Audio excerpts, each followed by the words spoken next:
Olha, eu sublinhava três aspectos fundamentais sobre isso.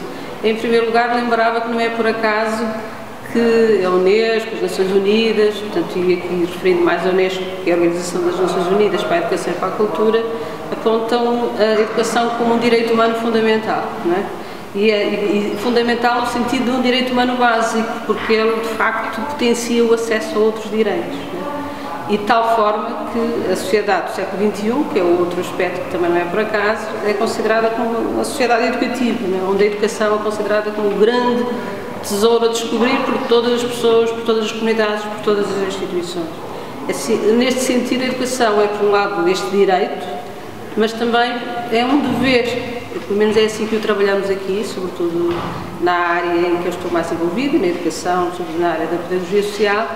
É considerado um dever porque, neste sentido, nós acreditamos que todas as pessoas têm a possibilidade de evoluir, de mudar, de realizarem o seu destino, a sua humanidade. E a educação desempenha aqui um papel central. Mas se todas as pessoas têm esta possibilidade, é também o dever de cada um tentar ir o mais longe possível, tentar melhorar, tentar aperfeiçoar-se.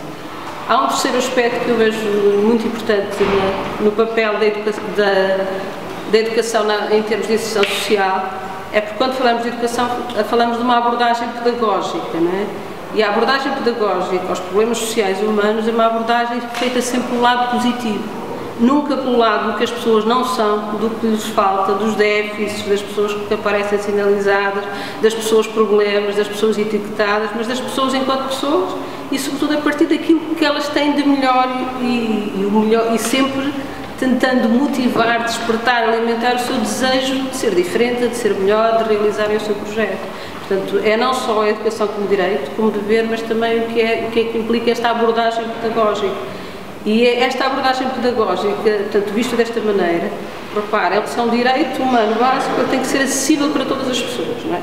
É um direito, é universal. E neste sentido convoca logo a solidariedade, não é? Se é para todos, é mesmo para todos, sem exclusão.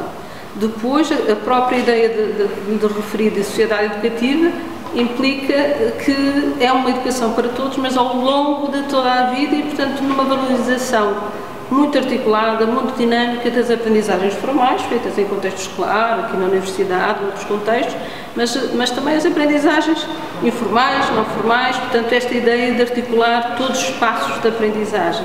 E é aqui que também as dinâmicas de formação de adultos têm um papel muito interessante ao nível dos contextos, por exemplo, sociocomunitários, mas também olhando para os adultos neste sentido, não só o que é que eles precisam de aprender, não é? Porque nós muitas vezes caímos nesta tentação de oferecer grandes programas de formação para os adultos, em áreas que são consideradas estratégicas, mas o mais importante é ir ouvir as pessoas, é ir ao encontro dos adultos, das pessoas, e saber o que elas querem aprender.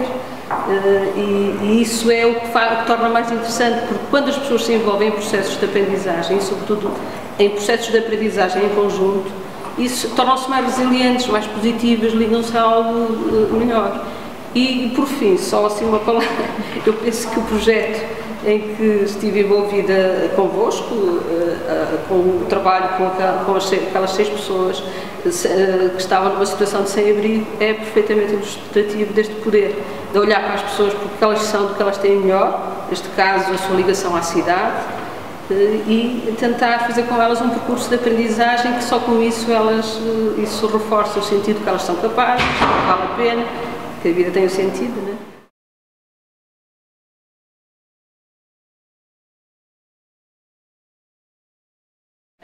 É uma resposta inovadora e como todas as respostas inovadoras, ela não surge nunca do vazio, não é? Portanto, colhe referências, lá está, aprendeu com outros modelos, mas sendo com outros modelos foi construída a partir de um contexto muito concreto, necessidades muito concretas e, neste caso, envolvendo, olhando para a minha parte e para o meu contributo, que me chegou através de um convite de introduzir a componente de formação no projeto, que eu penso que fez toda a diferença e para nós a Universidade também que foi um grande desafio, não é? É um público completamente diferente E nesse aspecto foi um grande desafio.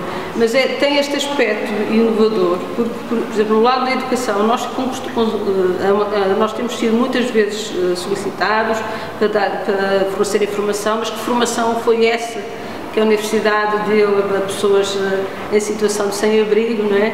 E eu tenho sempre respondido, primeiro, isto foi uma resposta inserida numa resposta mais vasta, não é? Que é o projeto Welcome Home. Eu só posso responder pela parte da formação.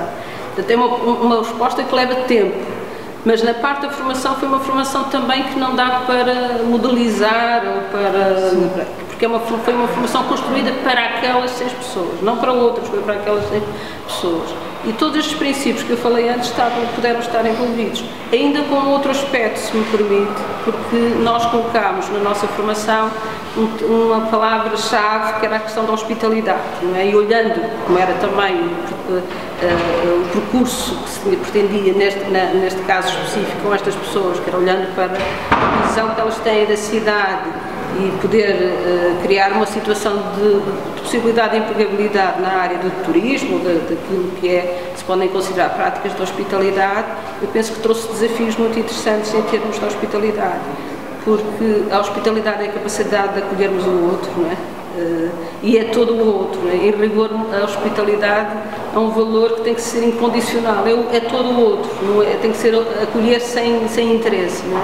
E o grande desafio da hospitalidade são justamente as pessoas que estão em situação de sem-abrigo, porque são pessoas que desafiam todas,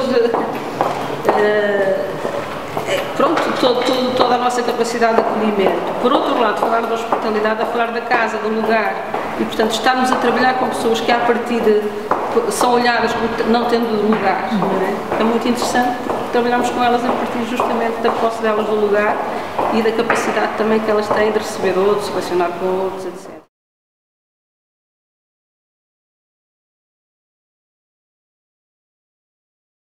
Eu ouvi falar pela primeira vez através do Alfredo, portanto do promotor do projeto, e foi e eu penso que este é um aspecto importante, porque é sempre através das pessoas e das redes de cooperação que estabelecemos uns com os outros. Neste caso, o Alfredo enquanto aluno da Universidade Católica e enquanto aluno da Universidade Católica ia frequentar um mestrado em Economia Social, ele teve também ligação com o mestrado de Pedagogia Social, portanto, o que também é interessante, porque são duas áreas, Economia Social e Pedagogia Social do lado da educação, não? Um do lado da economia, do lado da educação.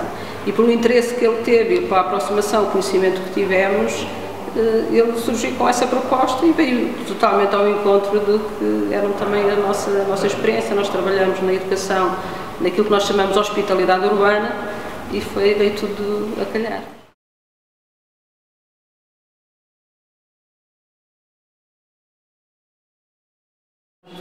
Vejo com o futuro, quer dizer, já havia no início, não é? Mas no início era uma crença, não é? Era o acreditar mesmo e acreditar na equipa. Neste momento vejo, a partir da experiência que tivemos, na experiência que tivemos, a sublinhar, por um lado, uma convicção muito de caráter mais pessoal, que é o conhecimento da equipa toda que está ligada ao projeto. E a postura também dessa equipa. Portanto, conhecendo as pessoas, a gente acredita, porque elas estão a trabalhar pelo bem, estão a trabalhar bem. São pessoas que eu vi trabalhar e empenhar-se e entregar só aquilo que era, neste caso, a resposta também profissional que estavam a dar, de uma maneira que transcende qualquer dívida profissional e cívica, não é? E, portanto, nesta capacidade, nesta dimensão humana, que eu acho que é preciso ter sensibilidade relacional e sensibilidade humana para trabalhar nestas áreas. E, portanto, só pela força da equipe, pela sua qualidade humana, pela sua qualidade profissional e, o aspecto mais importante, pelo trabalho realizado, um trabalho que não foi isento de dificuldades, de momentos que obrigou a muita reflexão, mas foi já uma experiência que merece ser refletida e que merece ser partilhada. Também só quando refletimos e partilhamos é que as coisas geram conhecimento e ajudam também a fazer diferença, alimentar essa cadeia.